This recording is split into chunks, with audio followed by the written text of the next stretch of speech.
Olá, graça e paz, meu irmão, minha irmã, tudo bem com vocês? Espero que sim, no fundo do meu coração.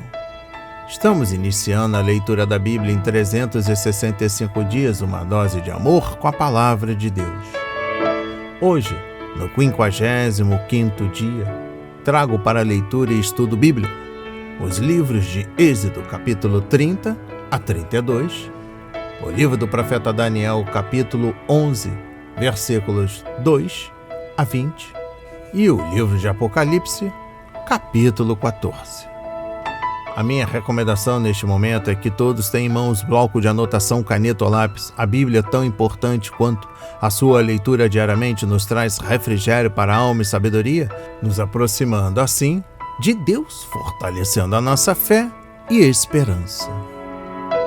Meu irmão, minha irmã, todos nós temos a necessidade de estarmos em comunhão com Deus diariamente. Comunhão esta através da leitura da Bíblia, ouvir os nossos devocionais diários, orar conosco. Satanás não está para roubar o seu carro, sua casa, seu apartamento, celular, relógio, sua roupa. Ele vem para roubar a semente, a sua fé e os propósitos que Deus tem para você, para a sua vida, para a sua família. Neste momento, lhe encorajo a repetir estas palavras no dia de hoje. Senhor, revele a compreensão de sua palavra. Senhor, me dê compreensão da sua palavra. Precisamos usar todos os recursos que o Senhor tem nos dado. Incentivar a leitura da Bíblia, estudar, orar. A Bíblia Sagrada nos faz gerar a fé, nos faz ter o alimento, a cura, a restauração, o conhecimento. Senhor, me dê compreensão da sua palavra no dia de hoje e sempre. Em nome de Jesus. Amém. E graças a Deus. Se desconecte de tudo e permita que a palavra do Senhor adentre em vossos corações.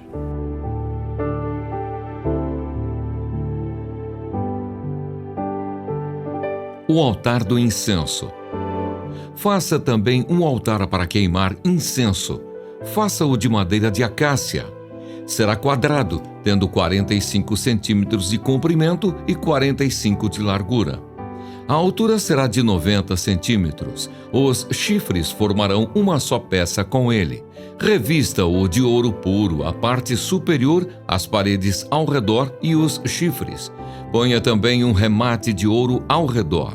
Faça também 2 argolas de ouro e coloque-as debaixo do remate. Coloque-as de ambos os lados. Por essas argolas serão passados os cabos, quando o altar for transportado. Faça esses cabos de madeira de acácia, revestindo-os de ouro. Ponha o altar em frente do véu que está diante da arca do testemunho, diante do propiciatório que está sobre o testemunho, onde me encontrarei com você.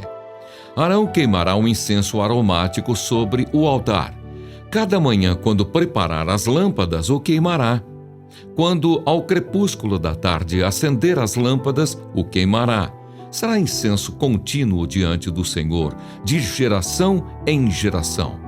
Não ofereçam incenso estranho sobre esse altar, nem holocausto, nem ofertas de cereais. Também não ofereçam libações sobre ele. Uma vez por ano, Arão fará expiação sobre os chifres do altar com o sangue da oferta pelo pecado. Uma vez por ano, fará expiação sobre ele, de geração em geração. É altar santíssimo ao Senhor. O pagamento do resgate. O Senhor disse mais a Moisés: quando você fizer recenseamento dos filhos de Israel, cada um deles dará ao Senhor o resgate de si próprio quando você fizer a contagem, para que não haja entre eles praga nenhuma quando você fizer a contagem. Todo aquele que for incluído na lista dará isto: 6 gramas, segundo o peso padrão do santuário, que é de 12 gramas. Esses 6 gramas são a oferta ao Senhor. Todo aquele que for incluído na lista, de 20 anos para cima, dará a oferta ao Senhor. O rico não dará mais de 6 gramas, nem o pobre dará menos, quando derem a oferta ao Senhor para fazerem expiação pela vida de vocês. Você receberá o dinheiro das expiações dos filhos de Israel e o usará para o serviço da tenda do encontro, e será para memória aos filhos de Israel diante do Senhor para fazerem expiação pela vida de vocês. A bacia de bronze. O Senhor disse mais a Moisés: faça também uma bacia de bronze com o seu suporte de bronze para lavar. Coloque-a entre a tenda do encontro e o altar e ponha água dentro dela. Nela, Arão e seus filhos lavarão as mãos e os pés. Quando entrarem na tenda do encontro, eles se lavarão com água, para que não morram. Também quando se aproximarem do altar para ministrar, para acender a oferta queimada ao Senhor, lavarão as mãos e os pés, para que não morram. E isto lhes será por estatuto perpétuo, a ele e à sua posteridade, através de suas gerações. O óleo sagrado para a unção. O Senhor disse mais a Moisés: pegue as mais excelentes especiarias, 6 quilos de mirra líquida, a metade, a saber, 3 quilos de cinamomo aromático, 3 quilos de cálamo aromático, 6 quilos de cássia, segundo o peso padrão do santuário, e 3,5 litros de azeite de oliveira. Disto você fará o óleo sagrado para a unção, o perfume composto segundo a arte do perfumista. Este será o óleo sagrado da unção. Com ele você ungirá a tenda do encontro, a arca do testemunho, a mesa com todos os seus utensílios, o candelabro com os seus utensílios, o altar do incenso, o altar do holocausto com todos os utensílios e a bacia com o seu suporte. Assim você consagrará estas coisas para que sejam santíssimas. Tudo o que tocar nelas será santo. Você ungirá também Arão e os seus filhos e os consagrará para que me sirvam como sacerdotes. Diga aos filhos de Israel: este me será o óleo sagrado da unção de geração em geração. Não se ungirá com ele o corpo de quem não for sacerdote. Não façam outro óleo semelhante da mesma composição. É óleo santo e será santo para vocês. Quem preparar óleo igual a este, ou com ele ungir um estranho, será eliminado do meio do seu povo. O incenso santo. O Senhor disse a Moisés: pegue a mesma quantidade de substâncias aromáticas, estoraque, ônica, gálbano e incenso puro, e com isto faça incenso, perfume segundo a arte do perfumista, temperado com sal, puro e santo. Moa uma parte desse incenso e coloque-o diante da arca do testemunho na tenda do encontro, onde me encontrarei com você. Esse incenso será coisa santíssima para vocês. Porém, o incenso que vocês farão, segundo a composição deste, não o façam para seu uso pessoal. Santo será para o Senhor. Quem fizer incenso igual a este para o cheirar, será eliminado do meio do seu povo. Os artífices da obra do tabernáculo.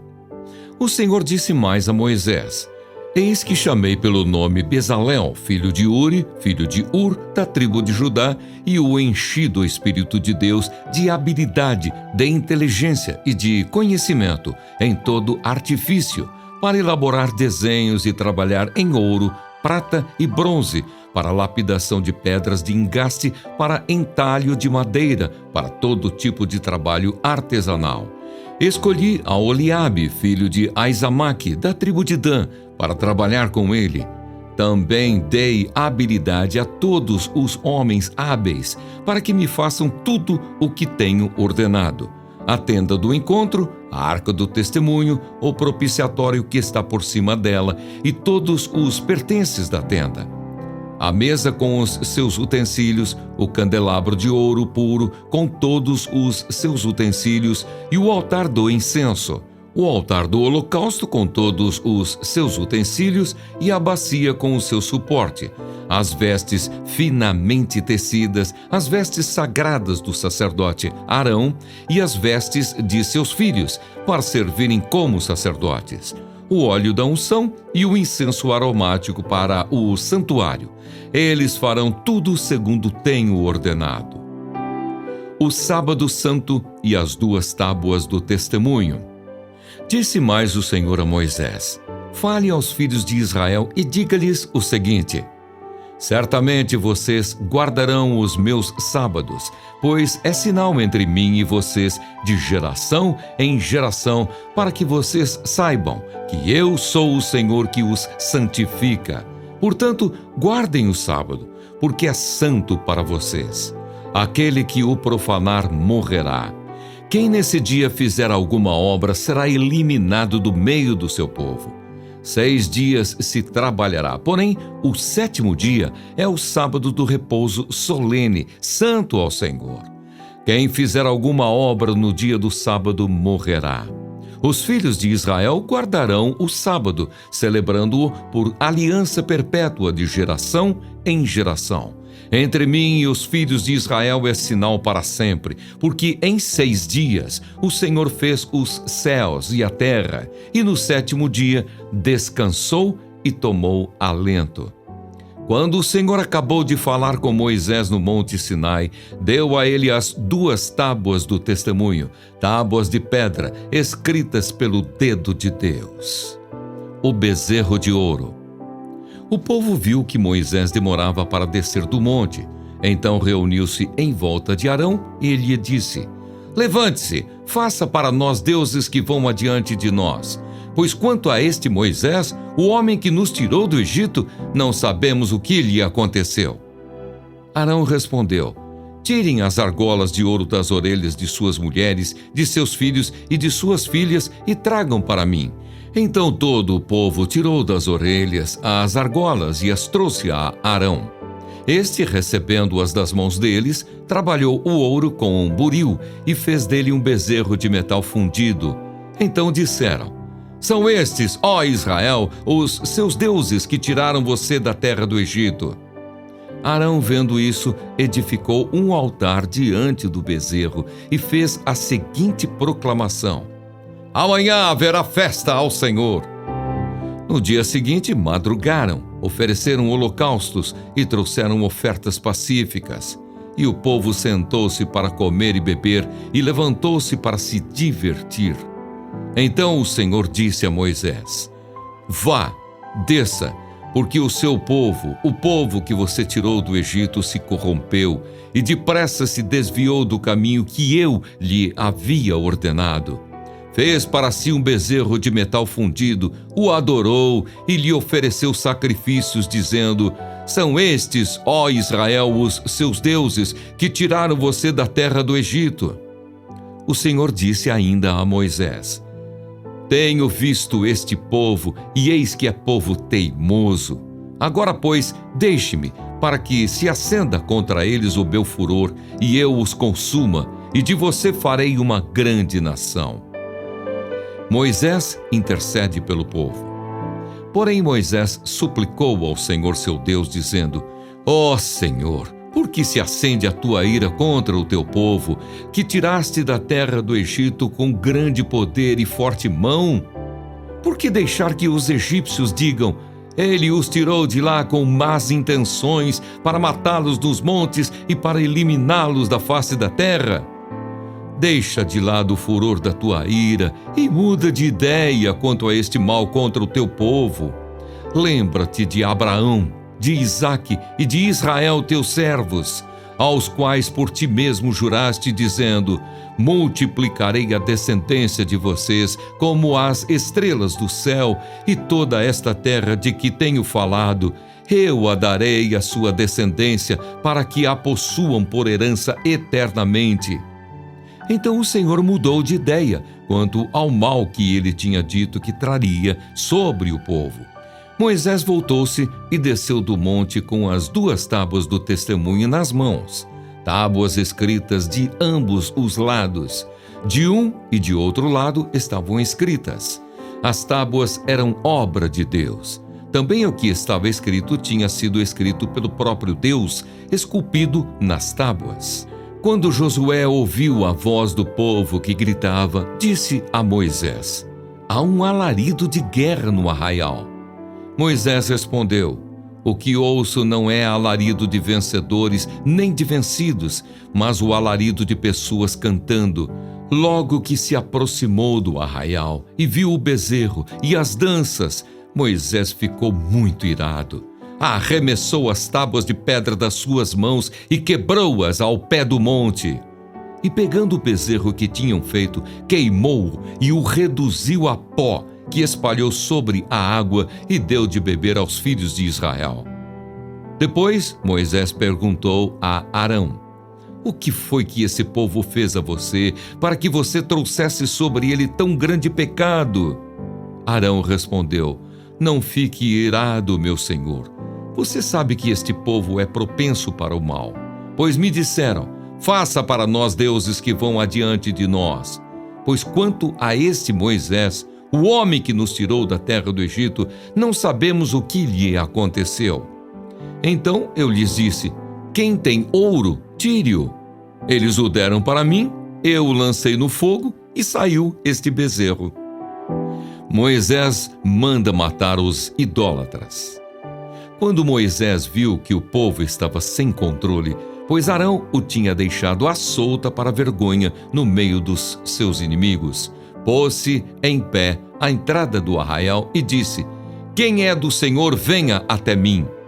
Então se juntaram a ele todos os filhos de Levi, aos quais ele disse: assim diz o Senhor, o Deus de Israel: cada um ponha a espada na cintura, passem e tornem a passar pelo arraial de porta em porta, e cada um mate o seu irmão, o seu amigo e o seu vizinho. E os filhos de Levi fizeram segundo a palavra de Moisés, e naquele dia morreram uns 3.000 homens. Pois Moisés tinha dito: consagrem-se hoje ao Senhor, cada um contra o seu filho e contra o seu irmão, para que hoje Deus lhes conceda uma bênção. Moisés intercede pelo povo. No dia seguinte, Moisés disse ao povo: vocês cometeram um grande pecado. Agora, porém, subirei ao Senhor. Talvez eu possa fazer propiciação pelo pecado de vocês. Moisés voltou ao Senhor e disse: o povo cometeu grande pecado, fazendo para si deuses de ouro.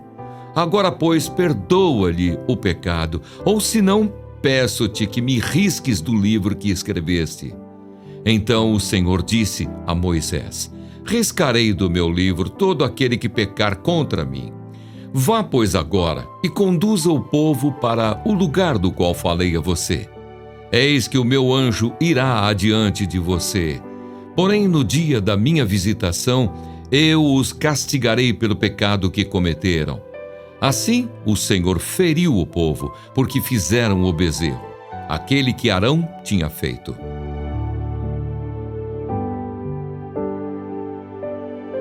Amém. Compreendendo o livro de Êxodo, capítulo 30. Exposição bíblica dos versículos 1 a 10. Na Bíblia, o incenso é muitas vezes uma imagem da oração. Seja a minha oração como incenso diante de ti. Davi orou, conforme Salmos 141, versículo 2. João viu os anciãos no céu com taças de ouro cheias de incenso, que são as orações dos santos. Apocalipse 5, versículo 8 e Apocalipse 8, versículos 3 e 4. Toda vez que queimavam incenso, o sacerdote estava chamando o povo para um tempo de oração. Lucas 1, versículos 8 a 10. Compreendendo o versículo 6, o incenso era queimado do lado de fora da cortina que separava o lugar santo do lugar santíssimo, por causa da obra de Cristo na cruz. Os cristãos, hoje, podem atravessar essa cortina simbólica, entrar na presença de Deus e ali prestar sua adoração e apresentar suas petições em nome de Jesus. conforme Hebreus 10, versículos 19 a 25. Nosso sacerdote, o Rei vivo que reina, Jesus Cristo, está intercedendo continuamente por nós no céu, conforme Romanos 8, versículo 33 e 34. Hebreus 4, versículos 14 e 16, capítulo 7, versículos 19 a 28. E o Espírito Santo também intercede em nosso coração. Romanos 8, versículos 26 a 28. Exposição bíblica dos versículos 7 e 8. O fogo para queimar o incenso vinha do altar de bronze onde os sacrifícios eram oferecidos a Deus, conforme Levítico 16, versículos 12 e 13, Números 16, versículo 46. Isso sugere que a verdadeira oração deve se basear na obra de Cristo na cruz e em nossa completa dedicação a Deus. O verdadeiro fervor da intercessão não é uma emoção religiosa que desenvolvemos em nós mesmos, mas sim uma bênção que Deus envia enquanto nos entregamos a Ele. A oração não é um simples amontoado de palavras que misturamos com a esperança de que sejam ouvidas por Deus e respondidas. A Bíblia cita alguns dos ingredientes da oração: adoração, confissão, ação de graças, petição e submissão, conforme 1 Timóteo capítulo 2, versículo 1 e Filipenses 4, versículo 6. A Bíblia nos fornece até padrão para seguir, Mateus 6, versículos 5 a 15. E finalizando a compreensão do capítulo 30, trago a exposição bíblica dos versículos 17 a 21. Nas Escrituras, a água para beber é um retrato do Espírito de Deus, conforme João 7, versículos 37 a 39. Enquanto a água usada para lavar é uma imagem da palavra de Deus, conforme Salmos 119, versículo 9, João 15, versículo 3, Efésios 5, versículos 25 a 27. A bacia, então, representa a palavra de Deus que purifica a mente e o coração dos que a recebem e lhe obedecem. O fato de ser feita de espelhos de bronze das mulheres judias, Êxodo 38, versículo 8, é prova de que a bacia representa a palavra de Deus, pois ela também é comparada a um espelho, conforme 2 Coríntios capítulo 3, versículo 18 e Tiago 1, versículos 22 a 26. No Antigo Testamento havia 3 maneiras de realizar a purificação cerimonial: pela água, pelo fogo e pelo sangue. Estamos limpos da culpa do pecado pelo sangue de Jesus Cristo derramado por nós na cruz e, quando confessamos nossos pecados, esse sangue nos purifica. 1 João capítulo 1, versículo 5 e capítulo 2, versículo 2. Mas, quando desobedecemos a Deus, nosso coração e nossa mente são manchados pelo pecado, conforme Salmos 51. E é o lavar da água mediante a palavra, Efésios 5, versículo 26, que nos restaura. Livro de Êxodo, capítulo 31 e sua compreensão. Exposição bíblica dos versículos 1 a 11.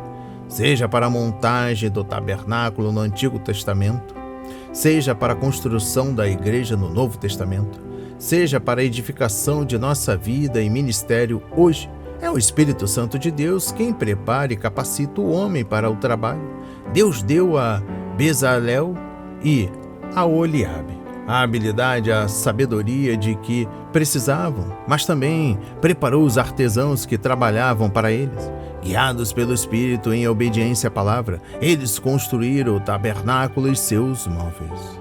E finalizando a compreensão no capítulo 31, exposição bíblica dos versículos 12 a 17.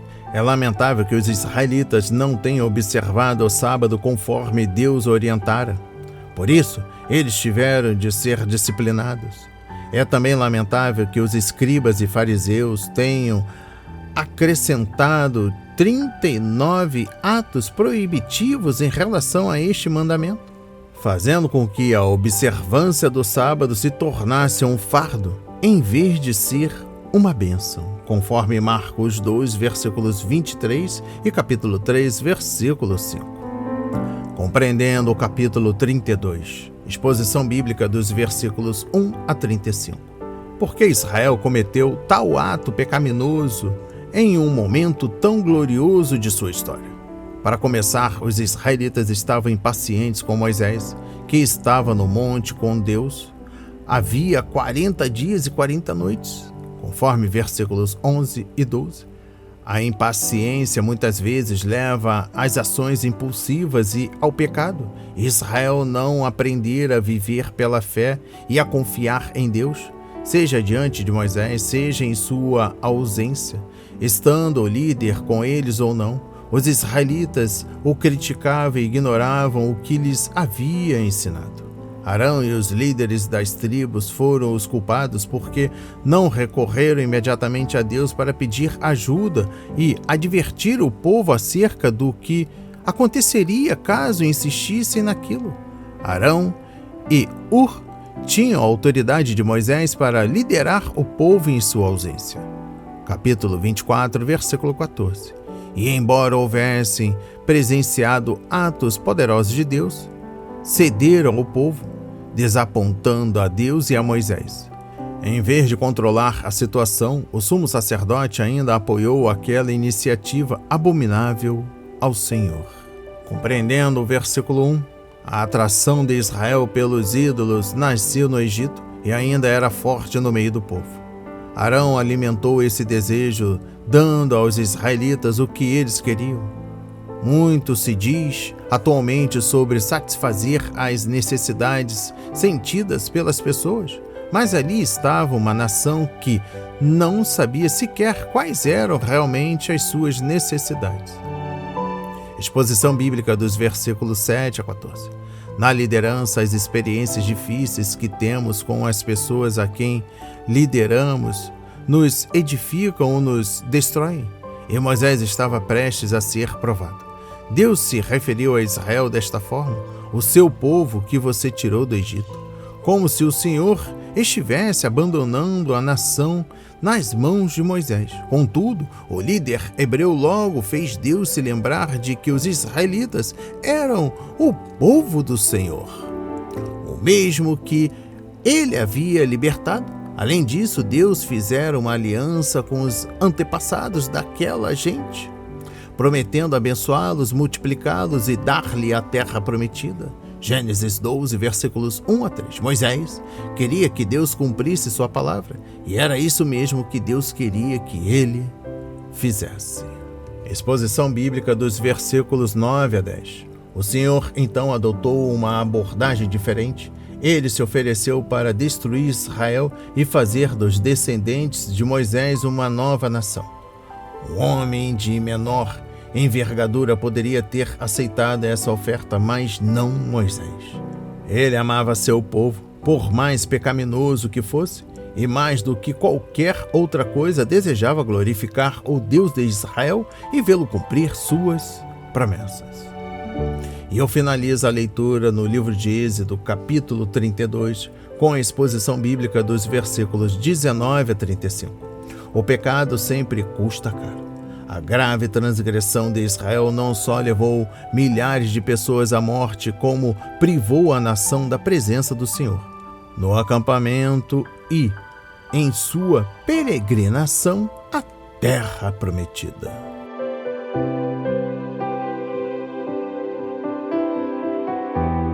Os reis do norte e do sul. Agora eu vou lhe dizer a verdade. Eis que ainda 3 reis se levantarão na Pérsia, e o quarto será muito mais rico do que todos eles. Fortalecido por suas riquezas, instigará todos contra o reino da Grécia. Depois se levantará um rei poderoso que reinará com grande domínio e fará o que quiser. Mas no auge do seu poder, o seu reino será quebrado e repartido para os 4 ventos do céu, mas não para a sua posteridade, nem com o mesmo poder com que ele reinou, porque o seu reino será arrancado e passará a outros fora de seus descendentes. O rei do sul será forte, mas um dos seus príncipes será mais forte do que ele, e reinará, e será grande o seu domínio. Mas depois de alguns anos, eles se aliarão um com o outro. A filha do rei do sul casará com o rei do norte, para estabelecer a concórdia. Ela, porém, não conservará o seu poder, e ele não permanecerá, nem manterá o seu poder, porque ela será entregue juntamente com os que a trouxeram, o seu pai e aquele que a tomou por sua naqueles tempos. Mas em lugar dele se levantará um renovo da linhagem dela, que avançará contra o exército do rei do norte. Entrará na sua fortaleza, lutará contra eles e prevalecerá. Também levará como despojo para o Egito os deuses deles, as suas imagens fundidas e os seus objetos preciosos de prata e de ouro. Por alguns anos ele deixará o rei do norte em paz. Depois, este avançará contra o reino do rei do sul, mas voltará para a sua terra. Os seus filhos farão guerra e reunirão um grande exército. Um deles virá apressadamente, arrasará tudo e passará adiante, e voltando levará a guerra até a fortaleza do rei do sul. Então o rei do sul ficará furioso e sairá para atacar o rei do norte. Este reunirá um grande exército que será entregue nas mãos do rei do sul. O grande exército será levado e o coração do rei do sul se exaltará. Ele derrubará muitos milhares, porém não prevalecerá. Porque o rei do norte voltará e reunirá um exército ainda maior do que o primeiro, e depois de alguns anos virá com um grande exército e abundantes provisões. Naqueles tempos, muitos se levantarão contra o rei do sul. Também os violentos do seu povo, ó Daniel, se levantarão para cumprirem a visão, mas serão derrotados. O rei do norte virá, levantará rampas de ataque e tomará cidades fortificadas. As forças do sul não poderão resistir, nem mesmo os melhores soldados terão forças para resistir. O invasor fará o que bem quiser, e não haverá quem lhe possa resistir. Ocupará a terra gloriosa e tudo estará em suas mãos. Resolverá vir com a força de todo o seu reino e entrará em acordo com o rei do sul. Ele lhe dará uma filha em casamento para destruir o reino do sul, mas isto não vingará, nem será para a sua vantagem. Depois se voltará para as terras do mar e tomará muitas delas. Mas um príncipe porá fim à arrogância dele e fará com que pague por isso. Então voltará para as fortalezas da sua própria terra, mas tropeçará e cairá, para nunca mais ser achado. Depois se levantará em lugar dele um que fará passar um arrecadador de impostos pela glória do reino, mas em poucos dias será destruído, e isso sem ira nem batalha. Amém. Compreendendo o livro do profeta Daniel, capítulo 11, versículos 2 a 20, destaco a exposição bíblica dos versículos 3 e 4. O rei guerreiro refere-se a Alexandre, o Grande, que estava determinado a punir os persas pela invasão de Xerxes. Já vimos Alexandre e sabemos de seu vasto exército, assim como a sua rápida conquista das nações. Na verdade, ele fez o que bem entendia e ninguém conseguiu ficar em seu caminho. Em 332 a.C., Alexandre derrotou os persas, porém, em 323 a.C., o grande general morreu e seu reino foi dividido entre 4 de seus comandantes. Mais uma vez, as conquistas extraordinárias de Alexandre fizeram parte do plano soberano do Senhor. A disseminação da língua e da cultura helênica ajudou a propagação do Evangelho e do Novo Testamento grego. Exposição bíblica dos versículos 5 a 20. As nações aqui são o Egito, sul, e a Síria, norte, e os governantes mudam regularmente. A pequena nação de Israel estava entre essas duas grandes potências e era afetada por seus conflitos. Todos esses povos e eventos podem não ser tão interessantes, mas as profecias que Daniel registrou estão de acordo com o registro da história, provando assim que podemos confiar na palavra de Deus. Compreendendo o versículo 18, quando analisamos a história da relação entre o Egito e a Síria e os relacionamentos familiares entre os Seleucidas, não podemos deixar de perceber que a natureza humana não mudou ao longo desses milhares de anos. O mundo antigo teve sua parcela de intriga, de engano político, de violência, ganância e guerra. A cobiça por poder e riqueza levou homens e mulheres a violarem os direitos humanos e as leis divinas, estimulando-os a utilizar quaisquer meios para conseguir o que queriam. Eles eliminaram milhares de pessoas inocentes, roubaram os indefesos e até mataram os próprios parentes só para usar uma coroa ou se sentar em um trono.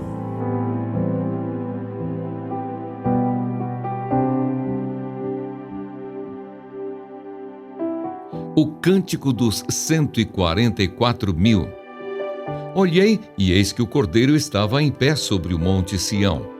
Com ele estavam 144.000 que tinham escrito na testa o nome do Cordeiro e o nome de seu pai. Ouvi uma voz do céu como o som de muitas águas, como o som de um forte trovão. A voz que ouvi era como de arpistas, quando tocam as suas harpas. Entoavam um cântico novo diante do trono, diante dos 4 seres viventes e dos anciãos. E ninguém podia aprender o cântico, senão os 144.000 que foram comprados da terra.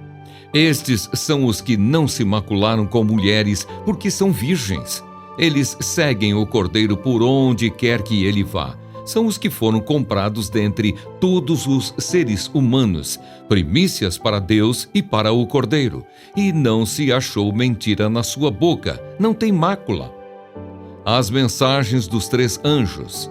Vi outro anjo voando pelo meio do céu, tendo um evangelho eterno para pregar aos que habitam na terra e a cada nação, tribo, língua e povo, dizendo com voz forte: temam a Deus e deem glória a Ele, pois é chegada a hora em que Ele vai julgar, e adorem aquele que fez o céu, a terra, o mar e as fontes das águas. Seguiu-se outro anjo, o segundo, dizendo: Caiu a grande Babilônia, que fez com que todas as nações bebessem o vinho do furor da sua prostituição. Seguiu-se a estes outro anjo, o terceiro, dizendo com voz forte: se alguém adora a besta e a sua imagem e recebe a sua marca na testa ou na mão, também esse beberá do vinho do furor de Deus, preparado sem mistura no cálice da sua ira, e será atormentado com fogo e enxofre diante dos santos anjos e na presença do Cordeiro. A fumaça do seu tormento sobe para todo o sempre. E os adoradores da besta e da sua imagem, e quem quer que receba a marca do nome da besta, não tem descanso algum, nem de dia, nem de noite. Aqui está a perseverança dos santos, os que guardam os mandamentos de Deus e a fé em Jesus. Uma voz do céu. Então ouvi uma voz do céu dizendo: escreva: bem-aventurados os mortos que, desde agora, morrem no Senhor. Sim, diz o Espírito, para que descansem das suas fadigas, pois as suas obras os acompanham. A colheita do fim dos tempos. Olhei, e eis uma nuvem branca, e sentado sobre a nuvem, um semelhante a filho de homem, tendo na cabeça uma coroa de ouro e na mão uma foice afiada. Outro anjo saiu do santuário, gritando com voz forte para aquele que estava sentado sobre a nuvem: pegue a sua foice e comece a colher, pois chegou a hora da colheita, visto que os campos da terra já amadureceram. E aquele que estava sentado sobre a nuvem passou a sua foice sobre a terra e fez a colheita. Então outro anjo saiu do santuário que se encontra no céu, tendo também ele uma foice afiada. Ainda outro anjo saiu do altar. o anjo que tem autoridade sobre o fogo, e clamou com voz forte ao que tinha a foice afiada, dizendo: Pegue a sua foice afiada e ajunte os cachos da videira da terra, porque as suas uvas estão maduras. Então o anjo passou a sua foice na terra, ajuntou os cachos da videira da terra e os lançou no grande lagar da ira de Deus. O lagar foi pisado fora da cidade, e correu sangue do lagar, chegando até a altura dos freios dos cavalos, numa extensão de cerca de 300 quilômetros.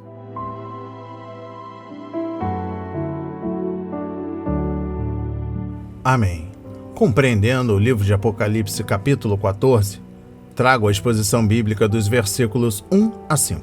Pois 144.000 não estão apenas em pé, mas também cantando, conforme versículos 2 e 3, por causa das experiências especiais pelas quais passaram durante a tribulação.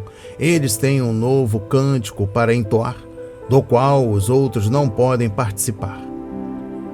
Eles são acompanhados por harpas celestiais e outras vozes celestes. Como é inspirador saber que um dia nossas tristezas serão transformadas em cânticos. Compreendendo o versículo 4, parte B, primícia significa o melhor. O termo também carrega a ideia de uma colheita esperada. Na festa das primícias, o sacerdote balançava um feixe de trigo perante o Senhor como um sinal de que toda a colheita pertencia a Deus. Conforme Levítico 23, versículos 9 a 14. Os 144.000 podem ser a essência da colheita que ainda está por vir. Eles podem ser a essência do reino vindouro. No entanto, parecia difícil que um grupo celestial como esse estabelecesse um reino terreno. Exposição bíblica dos versículos 6 e 7. Durante a era presente, os anjos não têm o privilégio de pregar o evangelho. Essa responsabilidade tem sido dada ao povo de Deus. Enquanto as nações temerem a besta e lhe derem honra, este mensageiro celestial irá convocá-las a temer e honrar somente a Deus. Sua mensagem é um lembrete de que Deus é o Criador e somente Ele merece adoração. A mensagem do anjo chama o povo de volta aos fundamentos. Deus é o Criador, portanto, que se adore e se sirva somente a Ele. Compreendendo o versículo 8, esta proclamação prenuncia os eventos do capítulo 18. Iremos examiná-la com detalhes no capítulo em questão. Babilônia é o nome dado por Deus ao sistema mundial da besta, toda a organização econômica e política pela qual ela governa. Exposição bíblica dos versículos 9 a 13. A terceira mensagem, dirigida especialmente àqueles que estarão considerando a possibilidade de seguir a besta, é uma advertência de que o caminho mais fácil é, na verdade, o mais difícil. Estar de acordo com o mundo significa afastar-se de Deus. O texto grego diz: se alguém continuar a adorar a besta, sugerindo oportunidade para o arrependimento e a salvação.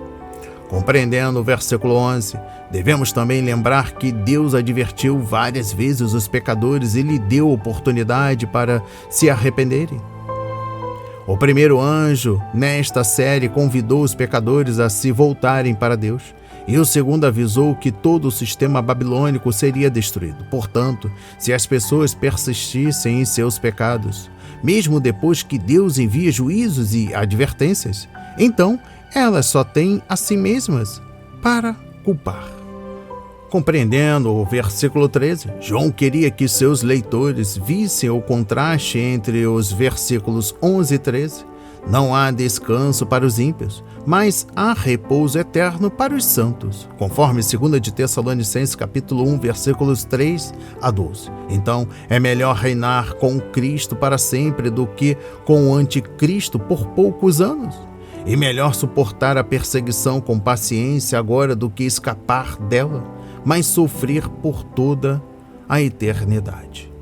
E eu finalizo a compreensão do livro de Apocalipse, capítulo 14, e também a leitura da Bíblia, com a exposição bíblica dos versículos 14 a 20. Embora a colheita seja usada como uma imagem de atitude de ganhar almas perdidas para Cristo, conforme João 4, versículos 34 a 38, essa imagem também é usada como referência ao julgamento divino, conforme Mateus 13, versículos 24 a 30, versículos 36 a 43 e Lucas 3, versículos 8 a 17. Deus permite que as sementes da iniquidade cresçam até que estejam maduras, e então Ele as julga. Gênesis 15, versículo 16. Recebam essas palavras na autoridade de Jesus.